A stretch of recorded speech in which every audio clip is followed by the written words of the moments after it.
다음으로 시작하겠습니다. 그게 각자 세 개씩으로 했기 때문에 다음에는 최강 이코노미스트가 세 가지를 했는데 첫 번째 거랑 전 재밌더라고. 그래서 이게 일곱 번째 거부터 시작하시죠. 예, 앞쪽에서 경제 얘기가 굉장히 많이 나와가지고 저도 뭐 같이 연결해가지고 말씀을 드리겠습니다. 뭐 사실 최근에 이걸 먼저 말해야지. 경제 전망 하락이 멈춘다 이걸 해줘야지. 56페이지에서 말씀을 드리려고요. 예. 최근에 제일 얘기 많이 나오는 것들 중에 하나가 이제 세계 경제 성장 전망이 계속해서 하락하고 있다라는 얘기가 많이 나오고 있거든요. 거기다가 뭐 주가가 안 좋을 거다라고 얘기하는 이슈 중에 원인 중에 하나가 그거더라고요. 경제 성장이 계속해가지고 안 나오기 때문에 결국에는 기업 이익도 안 나올 것이다라는 얘기들이 많은데, 최근에 보시면은 이 국제금융기구, 그러니까 IMF나 아니면 월드뱅크나 OECD에서 세계 경제 성장률 전망치를 하향시킨 건 맞습니다. 그건 맞는데 웃기는 거는 미국이나 아니면 중국 같은 나라의 경제 전망치를 하향시킨 게 아니라 결국엔 유로존 전망치를 하향시키는 바람에 세계 경제 전망치가 같이 하락된 부분이 굉장히 크다라고 말씀을 드리는 거고요. 그러면 결국에는 두 가지를 보시면 될 것 같아요. 하나는 유로존 경제 성장 전망치가 하락이 멈추면 세계 경제 성장 전망 하락도 멈춘다라는 부분이고요. 두 번째는 다 연결돼 있는 경제 성장, 국가별 경제 성장을 봤을 때 유럽만 이렇게 빠질 수는 없거든요. 그럼 유럽에 대해서 부정적인 시각이 있기는 있는 건데, 다른 나라들을 봤을 때 경제성장 유럽 이만큼 빠지기 어렵다라고 저는 생각하시면 될 것 같습니다. 제가 아까 이제 앞쪽에서 말했었던 뭐 중미 무역 갈등에 대해서 미국의 입장에서 보시면요, 저는 미국이 뭐 피크아웃하고 그다음에 미국의 경제성장 이제부터는 더 이상 올라가지 못하고 뭐 이런 얘기들 많이 나오지만은, 이렇게 보시면 또 달라질 것 같아요. 중미 무역 분쟁을 돼서 어떤 식으로든 합의가 나오든지 아니면 변화가 있으면 미국 입장에서는 중미 무역 갈등 있기 전보다 훨씬 좋아지는 거거든요. 미국은 그거 좋아지는 거 하나. 그다음에 두 번째로는 2018년에는 감세안 때문에 분명히 소비가 늘어났다는 그림이 나오는 거고, 그게 YOY 효과로는 별로 안 좋아질 수 있지만은 2019년에도 결국에는 감세 효과는 이어진다라는 부분. 세 번째로 요즘에 말이 잘 안 나오긴 하고 있는데, 이 중미 무역 분쟁이나 아니면 멕시코 장벽 문제 넘어가고 나면은 결국에는 이제부터는 인프라 투자 정책 다시 시작될 수 있다라는 부분까지 생각을 해보시면은 미국이 올해 그렇게 경제 성장률이 빠질 만한 요인이 크지는 않다라고 판단을 내리고 있는 부분이고요. 더불어서 유로존 같은 경우에도 지금부터는 오히려 경제 성장률은 올라갈 가능성이 더 높지 않은가라고 판단을 하고 있습니다. 57페이지 봐주시면은 사실은 2018년 1월에 생각을 해보시면은 유로존에 대한 기대감이 굉장히 높았었습니다. 굉장히 높고 소매 판매에 대한 전망치도 굉장히 높은 상황이었는데, 외부적인 요인이 굉장히 안 좋게 돌아가기는 했었습니다. 첫 번째로는 한파가 갑자기 나오면서, 이게 원래 2012년 다음에 2018년에 한파가 오면서 폭설이 내렸던 건데, 이것 때문에 소매 판매가 급락하는 모습을 보여줬었고요. 그 다음에 유로존에서 생각하시는 것처럼 독일에서는 파업이 있었고, 공공기관 파업이 있었고, 이탈리아에서는 오성운동이 집권을 하면서 예산안 문제 불거지기 시작했고, 프랑스에서는 그 노란 셔츠 운동이 같이 일어나면서 결국에는 불확실성이 증대되는 모습을 보여주면서 심리는 눌러버리는 모습이 나왔다라고 봐주시면 될 것 같고, 이게 이렇게 양쪽에서 문제가 생기다 보니까 ECB에서 판단을 내리기에 9월에 예상했던 QE 종료를 못하겠다라고 그러면서 12월로 옮겨버렸거든요. 근데 이거를 옮겨버리면서 유로화나 아니면은 유럽의 금리 문제에 있어가지고 스텝이 꼬이기 시작했다라는 느낌을 굉장히 많이 받았습니다. 그래서 이때부터 시작해가지고 전반적인 그림이 유로존에 대해서 경기가 별로 안 좋구나라고 부정적으로 돌아갔다라고 생각을 하고 있는 거고요. 뭐 이탈리아 펀더멘탈은 이탈리아만이 아니라 대부분의 국가, 유로존 국가들, 그 중에서 이탈리아가 제일 안 좋은 모습이기 때문에 이걸 말씀을 드리는 건데, 실업률이 떨어지고 있어요. 생각하신 것보다 실업률이 떨어지고 있고요. 그 다음에 주택 가격이 원래 한 번도 올라간 적이 없었던 구간에서 이제 주택 가격이 상승하는 모습, 거기다가 신용까지 올라가고 있어가지고 많은 분들이 생각하시는 유로존, 그 다음에 이탈리아 경제 무너지는 거 아니냐라고 생각하는 것보다는 훨씬 경제 지표가 튼튼하다라고 말씀을 드리는 거고요.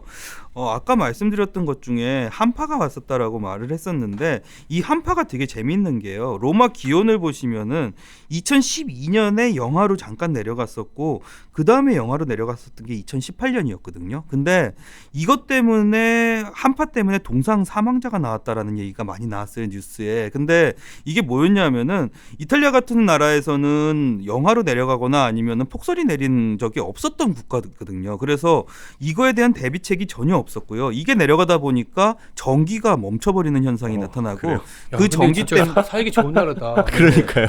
이게 최저가 5도고 최고가 네, 3도, 네. 30도? 그러니까 야, 진짜 이게 좋은 나라다. 한파.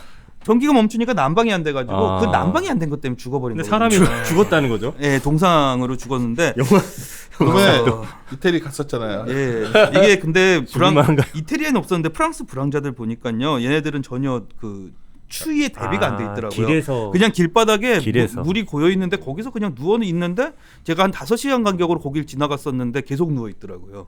로마도 더럽죠. 네, 로마 들어. 담배도 아니다 다 갖다 버리고. 근데 좋은 점은 이거예요. 2018년 4월에 그 경제 소매 판매가 급락을 했었거든요. 예상한 것보다.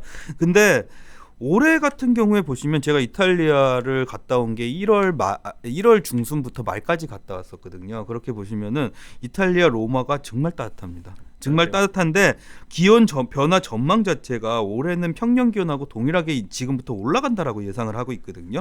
그러면은 소매 판매가 작년처럼 급락은 절대 안 한다라는 부분이고, 그러면 작년하고 비교했을 때는 YOY는 무조건 상승하는 그림이 나올 수밖에 없다라는 거죠. 올해는 따뜻하다는 거죠. 그죠. 올해는 따뜻하더라고. 저 옷 그냥 평상시 한국에서 입던 옷 입고 갔다가 더워가지고 죽어버리는 줄 알았어요. 진짜로. 예. 그런 부분에다가 이거는 자주 말씀을 드리는 부분인데요. 아까 왜 말씀드렸을 때 ECB 그러니까 유로존 ECB에서 QE를 뒤로 연기시킨 게 스텝이 꼬였다라고 말씀을 드렸잖아요.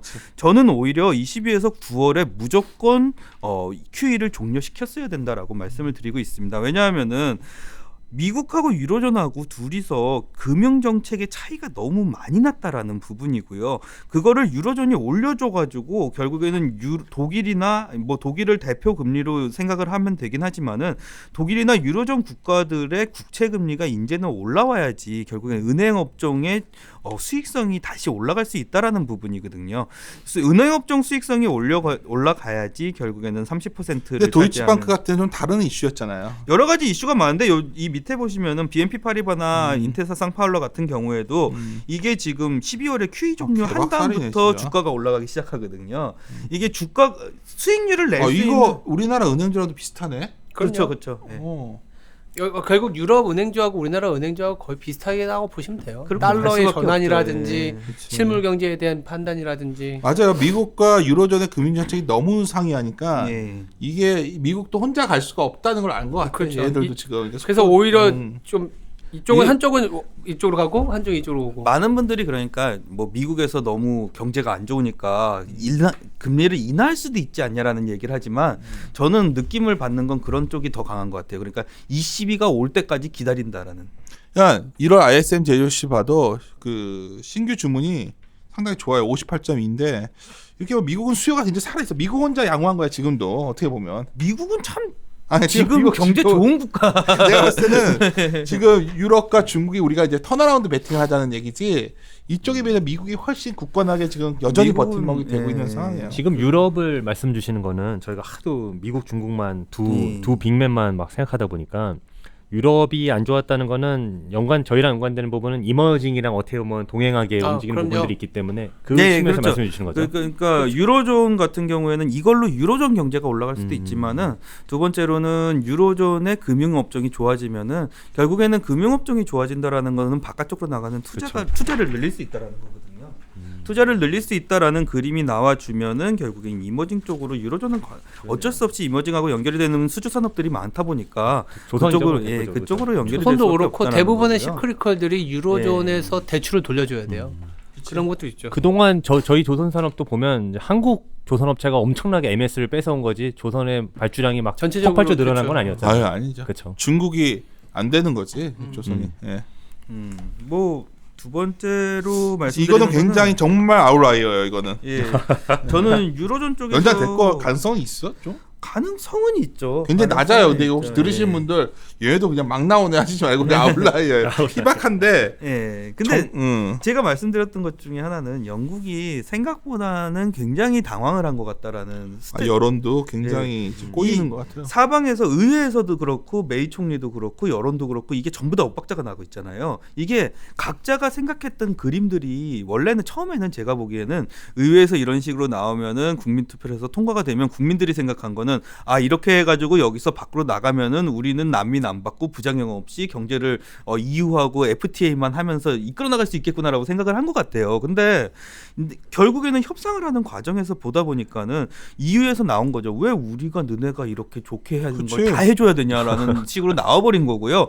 얘네가 좋게 나가버리면 결국에 EU 입장에서는 이탈리아도 그럼 우리도 나갈래 이렇게 나올 수밖에 없거든요. 그래서 절대로 해줄 수가 없는 거를 가지고 아일랜드는 독립하고 싶겠죠. 안 해주면 네. 독립하는 거지. 뭐. 그렇죠. 그래서 영국이 실수를 한 것 같다라고 생각을 하는데 많은 분들이 얘기하시는 게 요즘에 보시면은 안 좋은 그러니까 부정적인 이슈 안에서 영국의 노딜 브렉시트라는 걸 엄청 대단한 것처럼 말씀들을 하시더라고요. 근데 붕괴.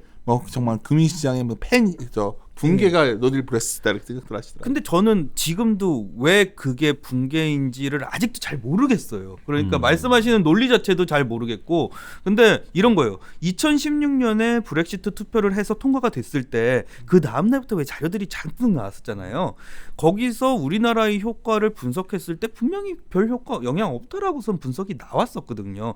문제가 있는 건 영국이고 그 다음에 장기적으로 문제를 따져봐야 되는 건 EU 쪽이지 우리나라나 글로벌 경제에 그렇게까지 영향이 있을 거라고는 사실은 판단이 안 되는 부분이 분명히 존재하고요. 유로존에서도 얘기하는 게 뭐냐면 EU 가입 국가 중에 아일랜드가 있잖아요. 그게 제일 문제인 것 같아요. 예, 아일랜드가 있는데 아일랜드에서 얘기하는 걸 EU에선 들어주고 싶죠, 당연히. 그러니까는 계속해가지고 협상을 하자라고 얘기를 하는 거고, 북아일랜드라고 이제 영국 쪽에 땅이 있는데 여기에 아일랜드 사람들이 한 20% 정도가 살아요. 자기가 아일랜드 사람이라고 생각하는 사람들이. 그렇게 되면은 거기에 국경을 노딜 브렉시트로 만들게 되면은 북아일랜드 애들이 또 독립 전쟁을 할 수 있다라는 생각이 들기 때문에 이게 테러 문제까지 연결이 되면서 국제적인 문제다라고 얘기가 나오는 그러니까 건데. 아일랜드 북아일랜드를 자유롭게 해주면 그것도 웃긴 거예요. 그거는 그렇게 되면 뭐냐면은 그러니까 그것도 웃긴 거지. 영국을 빼고 북아일랜드 아일랜드를 자유롭게 해주면요, 영국 물건을 북아일랜드로 뺀 다음에 거기서 아일랜드로 넘겨버리면 되거든요. 그러니까 네. 스카틀랜드가 또 나올 수 있어. 그러니까 내 그러면. 말은 근데 그거를 안 해주면은 가만 안 있겠다고 아일랜드 이거잖아 지금. 그래서 유로존에서 얘기한 게 뭐냐면은 그러면은 북아일랜드만이 아니라 영국 눈에도 지금 당장에는 그거를 그냥 EU 안에 있어라라고 얘기를 한 건데 영국 의회에서 이번에 그걸 반대한 거거든요. 영국 의회도 칼 뽑았는데 집어넣을 수 없다 같은데. 그러니까 아니 그럼 브렉시트 아니잖아라고 영국 의회는 얘기한 아니지. 거예요. 그러니까 이게 이렇게 됐는데 저는 얘기하는 건 뭐냐면요, 경제적인 문제로 봤을 땐 우리나라한테는 문제가 없어요. 근데 EU나 영국의 입장에서 봤을 때 생각보다 북아일랜드 문제가 큰 것 같은 느낌이니까 크죠. 그렇게 이게 끝까지 해결이 안 되면 결국에 저는 유로존 국가들의 만장일치만 있으면은 이 협상을 1년을 연기할 수가 있거든요. 근데 그거에 대해서 우리 저번 세미나 같이 갔을 때도 질문이 나왔잖아요. 최강영 이코노미스트 때 이렇게 말을 했더니 이건 아니지 않냐 이렇게 했지 않았어? 그럼 뭐였지? 그러니까 그 전에 의회 통과가 되고 그 다음에 이 만장일치 받는 시간상의 문제가 있지 않느냐 하는 건데요. 그거 뭐 잠깐 EU 회의했을 때 하긴 중미무역 갈등도 네. 90일 연기시켜버렸잖아요. 뭐 좀만 연기시키자라고 얘기하면 그만인 거라서요. 이거는 근데 왜 부심이 안 되지? 그 총리는 이게 지금 계속 꼬여가는데 지금. 메이 총리요. 뭐 그래도 메이 총리하고 같이 붙어 있는 애들이 좀 있거든요. 정당이 이제 연정하는 것처럼 메이 총리도 지금 연정이 돼 있는 상태라 가지고 그거를 그냥 완전히 쫓아내 버리기에는 조금 무리가 있고요. 지금은 근데 딱 들어도 좀 꼬인 것 같은 게 이게 보면 유럽 입장이랑 영국 입장 봤을 때 영국이 이제 호기롭게 나왔을 때랑 다르게 이유를 꼬실 수 있는 어떻게 설득할 수 있는 자기가 당근은 별로 없는 상태에서 뭐 북아일랜드 문제라던가 치명적인 약간 리스크들이잖아요. 그런 것들을 노출은 해 있고.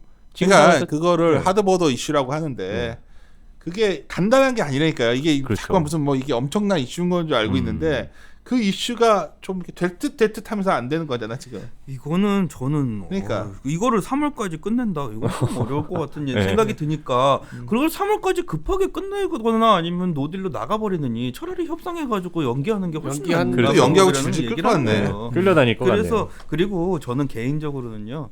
영국이 2년만 연기를 할 수 있으면 그러니까 요번엔 연기를 해줄 수 있잖아요. 한 해만 더 연기를 하면 메르켈이 없는 상태에서 협상을 할 수가 있거든요. 메르켈만 없으면 협상이 좀 편해질 것 같아요. 왜 그렇죠? 메르켈이 연임 안 안 하겠다 하잖아요, 그랬잖아요. 이번에. 메르켈이 2021년까지 유럽도 안 좋게 생각하는 사람들, 유럽 경기에 대해서 네. 메르켈 물러나거나 혼란 온다고 그러는데 그건 어떻게 생각해? 메르켈이 물러나면 혼란이 온다고요? 메르켈이 때문에 금융 위기에서 그래도 뭐 그러니까 피그스 위기가 나온 그 상황 2012년에는 벗어난 건 맞아요.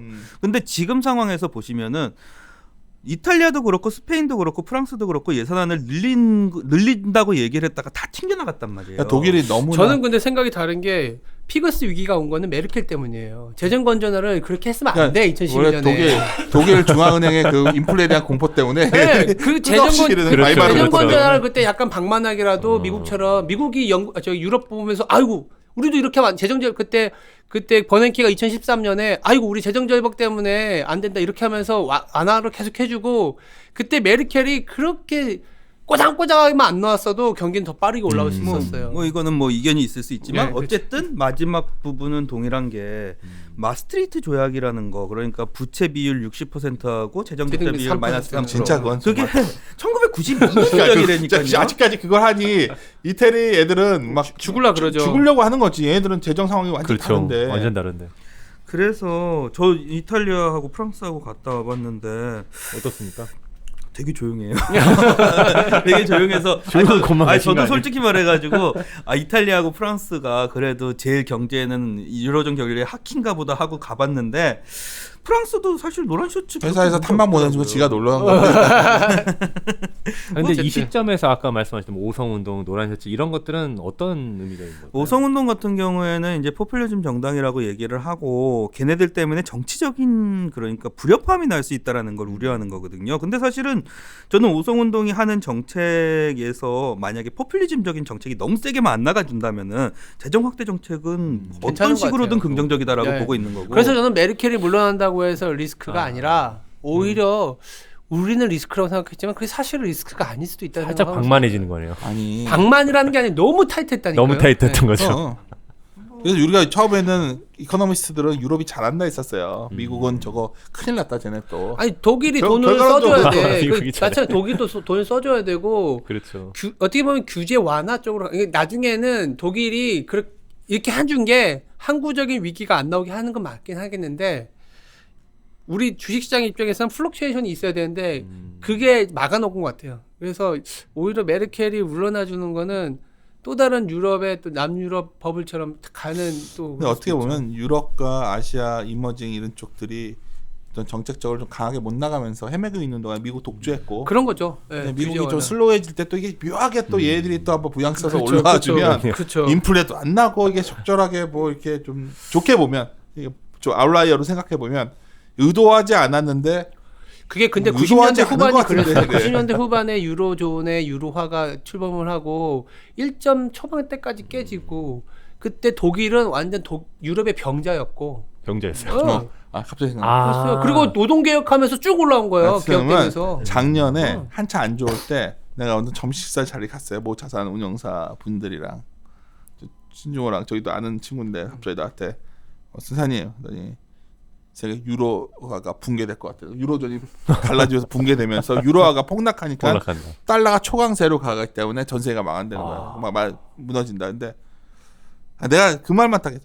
바보가 아닌 이상 그걸 가만 놔도 괜찮은 거야 지금. 그러게요. 그러니까 지금 많은 분들이 그게 인간계 추론이 잘못됐다는 게 아니라 우리는 계속해서 어떤 건 변해 간다는 거죠. 그렇죠. 이렇게 대응을 해 나가는 업데이트 해가면서 리서치 베이스라는 거 이렇게 매크로를 조정해 가는 건데 어떻게 보면 그 의도하지 않았는데 이 노딜 브렉시트 때문에 또 유럽존 쪽은 오히려 약간 좀 경기를 또 살려야 되는 상황 그렇게 그러네요. 되는 것 같은 느낌도 있고. 그리고 아까 이제 앞서 편에서 에피소드에서 이제 얘기하신 것처럼 글로벌하게 이제 미국을 제외하고 좀 뭐 수요 같은 게 돈에 대한 수요가 별로 없고 생각보다 인플레도 안 나오고 있고 그런 부분도 뭐 유럽은 더 심하면 심했지 그 부분에 있어서도 자유롭지 않은 거죠.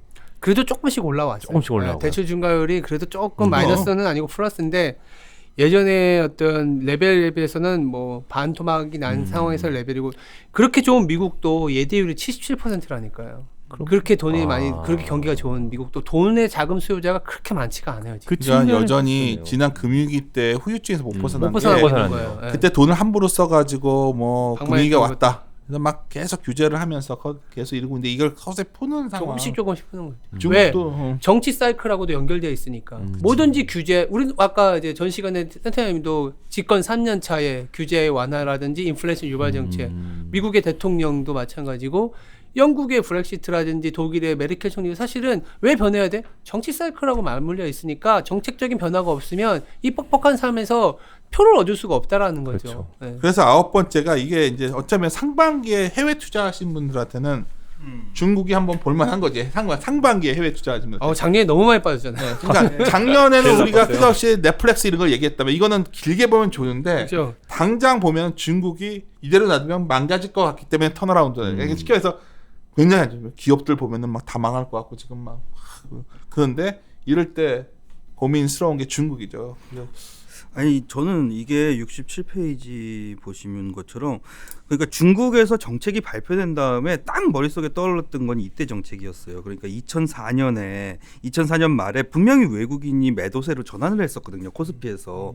근데 이 당시에 보험사들이 주식을 사주기 시작하면서 결국에는 그쵸. 코스피가 뚫고 올라갔었단 말이에요. 근데 이게 생각이 났었던 게 뭐냐면은 68페이지에 보시는 것처럼 중국에서 얘기 나왔던 게 은보감에서 이제 주석이 보험사가 자회사들이 주식을 사도록 독려를 하기 시작했다라는 얘기가 계속해서 나오기 시작하는 거예요. 그러면서 이 WMP는 많이 아시겠지만은 그 이제 그림자 금융 때문에 많이 아시겠지만 WMP의 자산 비중을 보시면은 결국에는 WMP 안에 자산에서 그 주식이 가지고 있는 비중이 한 3.1%밖에 안 된다고요. 근데 여기서 주식 비중을 10% 이상으로는 늘리도록 노력을 하겠다라고 얘기가 나오고 있는 거고 이게 규모만으로 그냥 단순 계산을 해보면은 결국에는 한국 돈으로는 한 350조 원 정도를 올리겠다라고 얘기를 한 거나 마찬가지거든요. 여기에 은보감에서 이제 보험사, 자회사, 주식사라고 얘기했던 게 올해 들어올 수 있다라고 많은 분들이 계산을 하고 계시는 게 한 250에서 300조 정도 되거든요. 그러면은 올해만 지금 500에서 600조 정도를 추가적으로 주식시장으로 집어넣겠다라고 얘기가 나오고 있는 이게 거거든요. 그럴 수밖에 없는 가장 큰 이유가 있어. 뭔지 알아? 중국 국영기업들과 IPO 수요가 커요. 네, 그렇죠. 증시를 올려서 이거를 소화를 못 시키면 중국 정부는 굉장히 머리 아파 지금. 그래서 제가 봤을 때는 증시가 활성화되는 정책을 아주 강하게 가는데 이게 그럴 수밖에 없. 난 이거 굉장히 최근에 이코노미스트 이게 동의하는 게 뭐냐면 2010년에 상해 증시가 박살났던 가장 큰 이유는 15년의 증시 버블 위에 정부가 엄청나게 강력한 증시 규제를 했기 때문이에요. 그렇죠.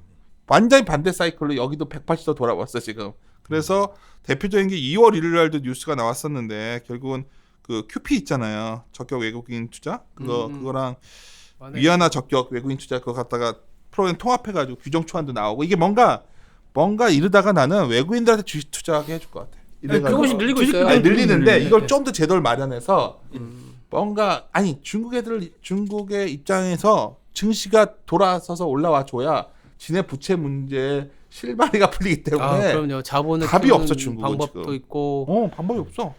그래서 중국 국영기업들도 IPO 수요를 성공시키지 못하면 얘들 이거 그럼 나라 돈을 메울 거냐는 거지. 이거 채권을 메울 거야. 뭐 어떻게 할 거야. 그러니까 내가 봤을 때는 강력하게 중국이 증시 부양을 밀어붙일 것 같아서 아까 자꾸만 상반기 중국 증시 한번 그렇죠. 해보자고 네. 말씀드린 건데. 중국 증시 밀어붙이는 거는 당연한 것 같은 느낌이에요. 저도 사실은 그래가지고 이 정책 보자마자 퇴직연금에 있는 주식 비중을 중국으로 다 바꿔버렸거든요.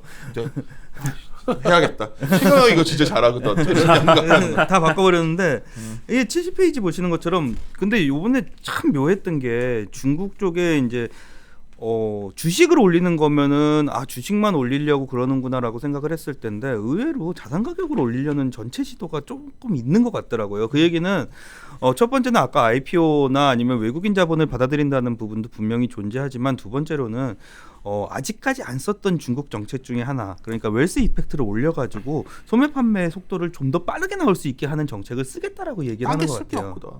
예, 지금은 딴 게 쓸 게 없어. 그러니까 기업은 부채가 많고 민간은 부채가 없으니까 이쪽에 자금이 들어와야죠. 당연하지. 예, 그리고 외채도 많지 않기 때문에 외부의 자금을 끌어 들어와야 되고 그래서 중국이 안 터질 것 같아요. 당장은 그렇죠. 민간이 아직은 버틸만 하거든.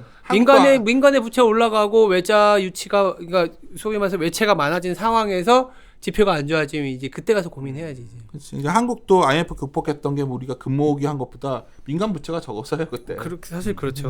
아니 그러니까 많은 분들이 얘기하시는 게 그거죠. 이제 중국이 원래는 디레버리징을 하는 안정적인 구조로 가고 있었는데 그걸 포기한 거니까 위험한 거 아니냐라고 아니냐, 그치, 질문을 그러니까. 하시죠. 전 아니 근데 위험은 해지겠죠. 한 그치. 4, 5년 삼- 있다가 위험은 해지겠죠. 잘못하면 정말 그때 개박살 나는 거지. 예, 그러니까 그때 그러니까 버블을 만들고 그때 버블이 깨져버리겠죠. 위험해지면서 디레버리징을 못 하게 됐으니까. 근데 이제 뭐 그게 버블이 아니라 그 돈이 실제 네. 어떤 프로덕티비티를 올리는 거면 또 다른 중국 거지. 입장에서는 이대로 놔두면 굉장히 위험해지는 상황인데 그렇게 해서라도 한번 이렇게 털 수 있는 거지 그거를. 그렇게 해서 털 수도 어. 있는 거고 아니면 중국이라는 나라는 이머징이 시장을 열었을 때와 다른 게 글로벌 공급의 수요와 공급 축을 바뀌어버리는 애기 때문에 얘가 문제가 되면 미국도 문제되고 유럽도 다 문제돼요. 문제돼요. 그래서 이제 대마불사 같은 시도를 할 수도 있는 거죠. 이 재밌는 그림이 나오는 게 2006년하고 여기는 없지만은 2006년하고 2017년하고 비교를 했을 때 중국 내부에서 민간 기업 부채가 제일 문제라고 얘기를 했었는데 민간 기업 부채의 비중이 계속 줄어들고 있어요. 그러니까 그거를 정부에서 끌어당겨주고 있거든요. 지금 계속 부채를.